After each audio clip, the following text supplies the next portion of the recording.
Phil Ebner here with Photography and Friends and VideoSchoolOnline.com, back for another editing challenge. I'm going to be editing this photo of this girl in Lightroom Classic CC. This is one of the photos that we challenge the members of our group to edit. This one is for August 2019. So it should be a fun edit, just like all of the other previous months. This is really the first time that I'm looking at this photo and editing it. I've never edited this photo before. So I'm going through my entire process from beginning to end, just like you would if you were looking at this photo for the first time. So let's dive right into it. As always, if you want to join the Photography and Friends community, you get exclusive automatic access once you enroll in any of our photography courses. If you are watching this in a photography course of mine, you can find out how you can get access to the community early on in the course. There's usually a lecture on how you join the group. Cool, so let's dive right into it. So as always, the first thing I do with any of my photos is crop so that I get rid of anything that I don't need to worry about. For example, in this photo, I think I am going to crop in just a little bit. If you just kind of look, if you click in Lightroom Classic, if you click the crop button, you get this nice grid over the image. And this shows me kind of how I could align things using the rule of thirds.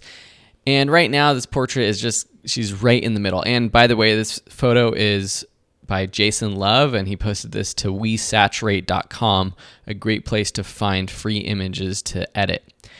All right, so I am going to crop in just because she's right in the middle. I'd rather have her off to the side.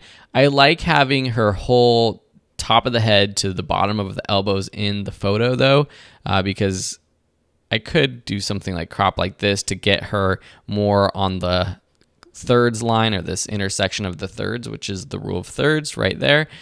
But I don't want to crop too much, but I do want to crop in just a little bit. And by doing this, I get rid of some of these things back here that distract me, like the highlights that are on this, I think, chair or something like that. And over here, I'm not a huge fan of sort of what's going on right here. It's a little distracting to my eye, but I do want to put her over to the right side of this image as much as possible. So I think I'm going to start there. I might even just rotate just a little bit this way, because these lines up and down, these vertical lines of the windows and the wall and the paintings, I do want to be more vertical this way. Originally, it was a little off kilter. So something like that actually looks pretty good. Usually I go for a pretty clean edit, and really with this photo, there's not much that I would do in terms of crazy editing. I would probably bring up my shadows a bit, because I do feel like it's a little bit too moody. If you wanted a clean edit, play around with the white balance. I think it maybe is a little bit warm. Something like this might be a little bit more natural. Bring back down the blacks. This is a pretty clean edit. Something like that, if we go look from before to after, clean, great for printing, great for sharing. But I want to have a little bit more fun with this image this time. So I do want to give it more of that sort of dreamy, somewhat dramatic look to it. I do like that contrast. And so I am going to do what I always do, is play with my tone sliders first, just to get somewhat of a place where I'm happy with just the highlights, the shadows. This photo is shot pretty dark, which is actually generally pretty good when you are taking photos, because there's a lot of room to play with the shadows, and I find it easier to play with shadows than bringing back detail from highlights. You can really lose those details in the highlights if you go too far. Overall, though, I think what I want to do is probably play more with just the exposure of her face and not the background. So I'm going to do that with a radial filter. And usually I wait till the end to do that kind of thing, but I'm just going to go ahead and start with that because I do want to get the exposure of her a little bit cleaner. or better or whatever I'm going for. So with the radial filter adjustment set, I'm just going to click and drag out. We can click this check mark to turn on the mask overlay to see what we are selecting. Right now I'm actually selecting everything outside of this circle. I'm going to invert that. And so I really want to just select her. This is pretty good. Now I can go ahead and make my adjustments. So here I can bring up my shadows, and this is just going to bring up the shadows of herself. And now that I'm doing this, I might, instead of bringing up all the shadows, I might just bring up the shadows of her face a little bit more. So I'm going to make this even smaller, something like that. Now this is only affecting her face. So I do want to bring up the shadows around her face, but I think everything else, I don't mind being a little bit more moody and dramatic. I'm going to bring up the highlights a little bit more too. Blacks, I'm going to leave as is. As you can see, if I bring up the blacks, what happens, even if you go a little bit too far, it starts to look a little washed out. And same if I go down, it just makes everything completely black, which I don't want. You're losing all your information. So that right there looks pretty good for me. You can turn this on and off just with this little button right here. Just a little bit. I'm going to play a little bit more with brightening up her eyes because I do think her eyes need to be brightened up just a little bit. But I think I'm good there. I'm going to click New Brush though. And now I'm just going to create another one. And this time, I am going to select everything except for her face. And now I'm actually going to bring down the exposure, I think, of everything. So I'm being a little bit more creative with this edit because we're really focusing in on her face. Now, I wonder what it would happen if I play around with the white balance. If I really make it warm. See, if I did this for the whole image, let me just show you really quickly. We're just going to leave that as is. If I go down to our overall white balance, as soon as I bring up the temperature, when you bring the temperature up on skin tones, it starts to look a little bit unnatural. But because I'm using this radial filter and it's choosing everything around her skin, it looks even better because you get that warm, dreamy feeling of the environment, but it's not making her skin tone look too warm. And what I could even do, if I think it's a little too warm, I can go back to this other radial filter and drop the temperature a little bit, just to make it a little bit more natural. But we still get that warmth around it. So playing with these two filters actually, to me, is pretty good. The next thing I'm going to do is zoom in, and we're going to make her eyes pop just a little bit. So I'm going to take my adjustment brush, make sure I'm all reset, make it a little bit smaller. Let's try auto mask.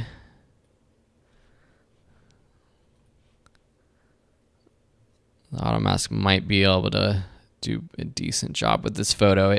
It kind of looks at the edges of things. I'm trying not to select outside of her eyeball itself. And so now we got this, and if we boost let's just boost the highlights. Yeah, let's boost the highlights. Let's boost everything, except maybe bring back down the blacks. Now you don't want to go too far because you can see how it starts to look like alien eyes. But if we zoom out and we turn this on and off, that'll give us a little bit better what it looks like. That's good for now, bringing up the whites of her eyes in terms of highlights. What I'm going to do now is I'm going to create a new adjustment. I'm going to select just the iris and maybe add a little bit more color to that.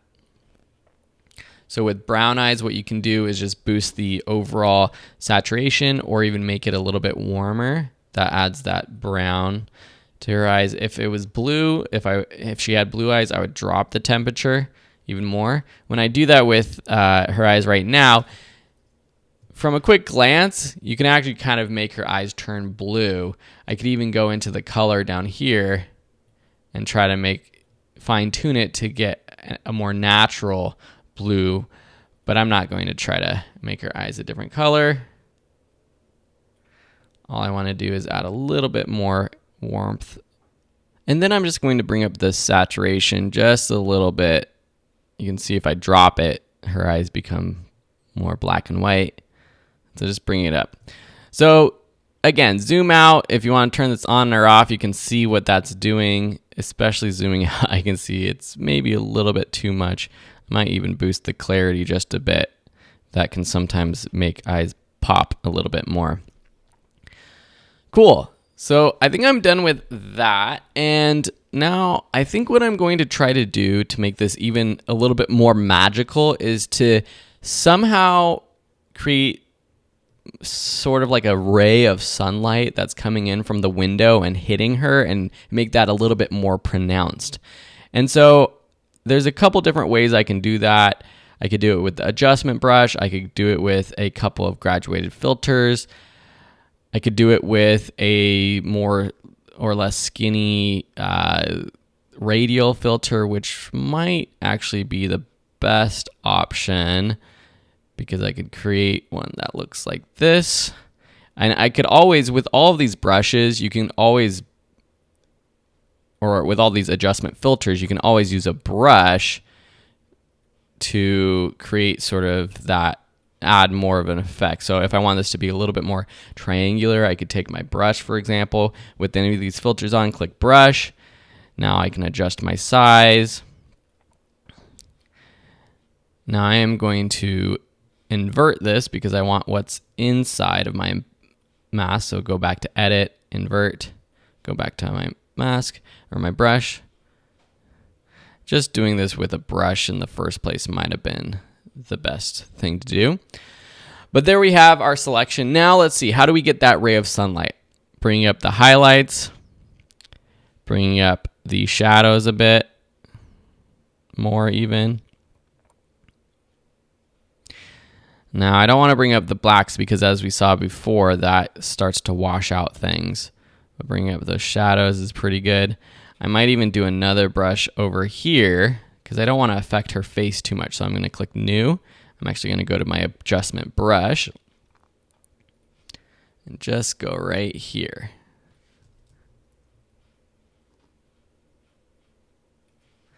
And now I'm going to just bring up the overall exposure of this.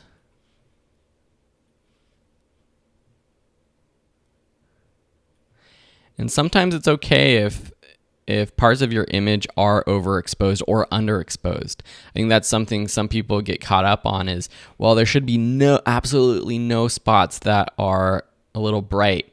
If you want to get creative or just in certain situations, there are going to be times where the scene is just so contrasty that you can't, it's just going to be bright. Now let's add a little bit of warmth to this again. Let me add a little bit of color too.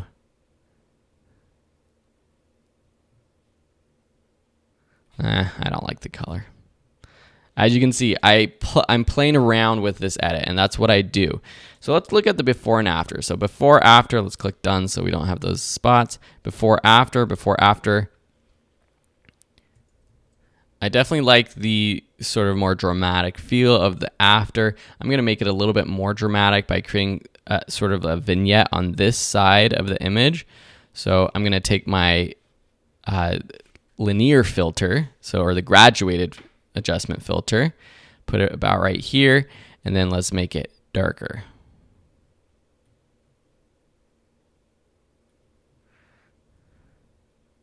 I'm gonna bring up the highlights because sometimes when I don't want it to just look like I painted over with a dark brush. I just want it to look like it was actually darker from like the shadow or something over here. And sometimes bring up those highlights, bring back those whites looks better. So just a subtle thing like that. It's looking pretty good. Before, after, before, after. Okay, now I'm trying to think, what am I going to do with this image? Now I might go back to my basic adjustments. And first, it's pretty sharp. There is a little bit of noise. I think probably the ISO was a little bit high in this image. So I'm going to do a little bit of noise reduction, which can sometimes soften the edges of things. It's doing basically the opposite of what sharpening would do. But in this instance where I want it to be a little dreamy, I don't mind if things are a little bit softer, especially for skin tones and things like that. When there's a lot of noise, that can help make it look a little bit nicer. So before, after, zoomed in, you can see the eyes pop even more. The skin's a little bit softer. There's not as much noise and grain, so that's pretty good. All right, so now we zoom out, looking better and better. One other thing that I sometimes do to give a photo a nice style in terms of the color is using the split toning filter. So split toning allows you to add a color hue to the highlights and the shadows and play with how saturated that color is. So for example, I can take under split toning, you can either use this slider or you can click this little block right there and that opens up this color picker. The higher you go in this little graph, the more saturated it is, and then you can kind of scroll through and see what it does to the highlights by picking a specific color. So for this one, I might try to get one kind of typical look that I do is adding some orange, yellow warmth to the highlights, and then clicking to the shadows and add some blue cool to the shadow. That's a typical kind of look that is a very stylized look, but as you can, it might be a little bit too colorful. So say you get the right color, that's what I kind of do is I go through here, scroll. I don't like the green. I don't like the green. Oh, I like the blue. I don't like the magenta. So I'm going to go back somewhere right around there. But if it's too colorful, I will drop the saturation there. The other thing you can do is once you've selected your colors, you can play with the balance. So if I go to the left, it's making the strength of the shadow color stronger than the highlight, or vice versa. So say you have the right colors, but you want to just do a little bit of adjustment with the balance of those colors, you can use this slider. But as I was saying, this can give you a nice sort of style for your photographs. It's not going to work for every photograph, though. It really depends on what it is, what the existing lighting is. If I turn this on and off, you can see it's a completely different style. It's not the warm, sort of magical tone that I was going for with this edit right here, right? And so I'm going to leave that off, but I just wanted to show you an option for giving it that sort of stylized look. It's great for applying to, a quick filter to give you in your photography a style. I know a lot of Instagrammers who do split toning on all of their images, and it's always the same style of split toning, and it really gives them, hey, that's a photo by X photographer, and that can be a good thing, not necessarily. Same with HSL and color is a good panel to work with.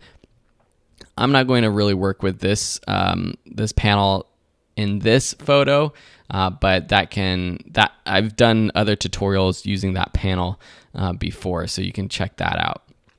All right, so now looking at this photo, I think I'm pretty happy with it. There's one thing, especially if I look at the before and after, I'm really liking this. The one thing, it still feels a little bit dark to me overall. I don't know, what do you think about looking at it right now if you're watching this? But overall, it does feel a little bit too dark, a little bit too dramatic to have that sort of warm, happy, magical vibe that I'm going for.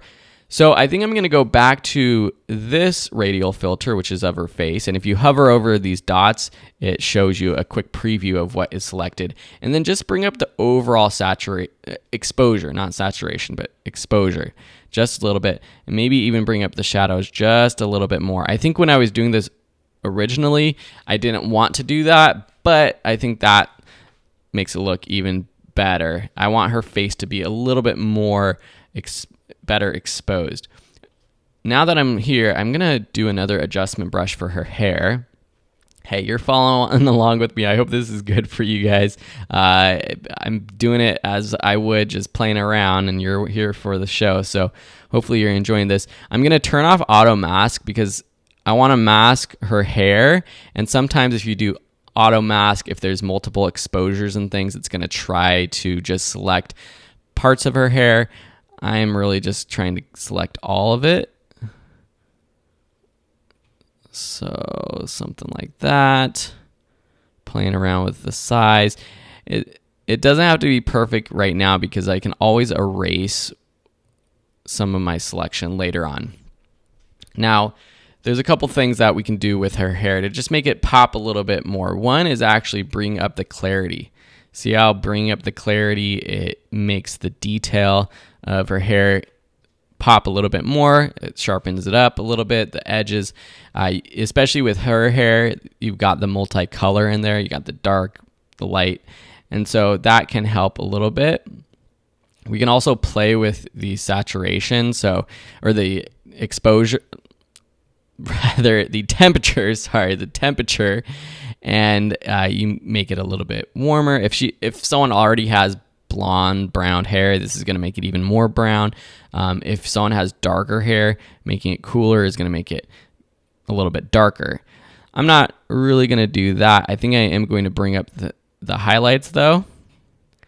Maybe bring up the whites even. Blacks, going to leave as is.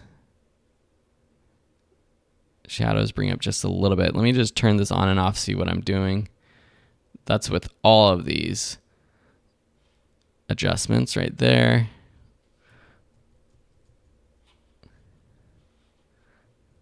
Let's bring up the clarity just a little bit.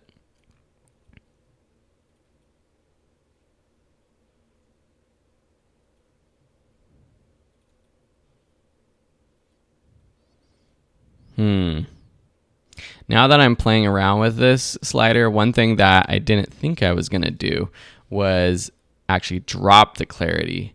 And that can actually help give more of like that glowing feeling. And so bringing up the exposure does a little bit of what I was wanting it to do in terms of just making her hair feel a little bit more lighter, not blonde necessarily, but just more exposed. But decreasing the clarity, you can see if I go from super over to the clarity to less clarity, it gives that sort of soft glowing feeling that is that magical vibe I'm going for. So I think actually doing something like that makes me even happier. So again, I'm not changing the color of her hair. It's just exposing her hair a little bit more properly.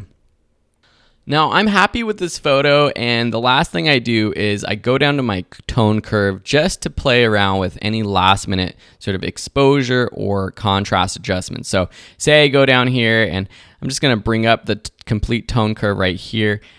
It makes everything a little bit darker or brighter, or I can make it a little bit darker, or I could add more contrast by creating somewhat of like an S curve like this. Now I think that's a little bit too contrasty because this photo is already pretty contrasty, but I might go up here, bring up the highlights more, which is on the right hand side of this graph. Maybe pull back just a little bit of the shadows, the darks. We can see what this looks like. Just makes things pop just a little bit more.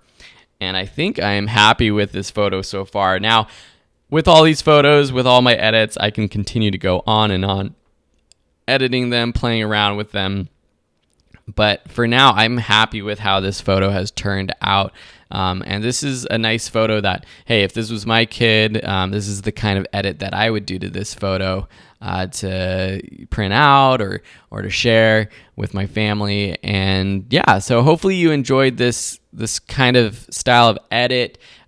It's what I would call a natural, but also hopefully a little bit more magical edit. I'm not a huge fan of adding lots of like overlays, like light leaks, or if someone asked you what you thought a magical edit would look like, you might think of those kinds of overlays, stars, fairy dust, things like that, which you can do more in an app like Photoshop. but in Lightroom, just bringing up the exposure in certain parts of an image, also playing with the color, the warmth of an image, and in terms of just general editing of portraits, making sure the person's eyes pop just a little bit is like the main thing that I would do. Now, as I say that, I'm tweaking this image even more because I think this eye right here needs to just be boosted in terms of overall exposure just a little bit. Yeah, look at that. Okay, so I think that makes this photo even better. Maybe even just this whole side of the face, just a little bit. So here I'm just gonna go over this face. I'm not even looking at too much. There we go. Sometimes it's good to have, maybe I went a little bit too far. I know it's hard for you to see, but I think I went a little bit too far. Which one was it? This one, yeah. Maybe I'll just bring up the shadows just a little bit.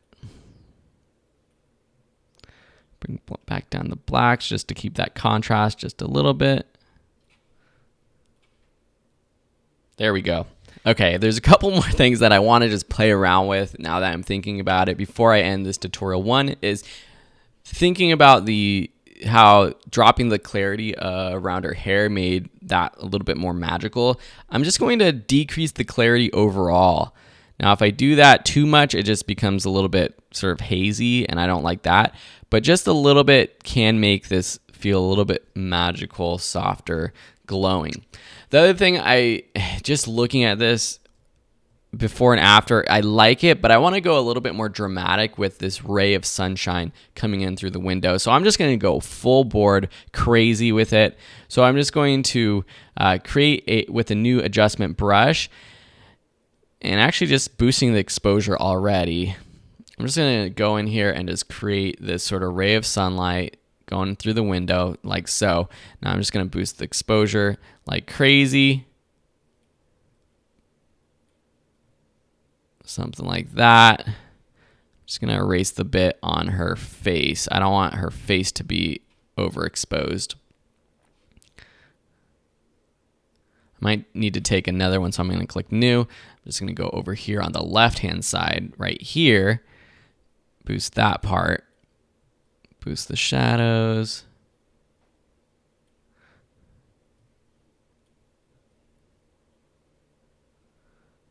And again, if we see before and after, now we're getting that more dramatic filter or light leak that I am going for. So now if we look at this before and after, that is a much more magical sort of style if that's what you're going for in this image. So I'm going to cut it off there. I've played around with this photo, I think enough to show you what you could do with a photo like this, using the tools in Lightroom to make it more magical. If you're in the Photography and Friends group watching this tutorial, I hope to see your photos in the group posted to this thread that will be in the announcements for August 2019. And if you're watching this in the future, there's probably going to be another photo, so I hope to see your photos in the future for these editing challenges. As a reminder, if you are in one of my classes and you're watching this, make sure you go to the beginning of that photography course and you can find out how to enroll in or get free access to the community. And if you're watching this on YouTube, you can get free access to the community by enrolling in any of my courses, my photography related courses. So thank you so much. I hope you enjoy. And as always, have a beautiful day.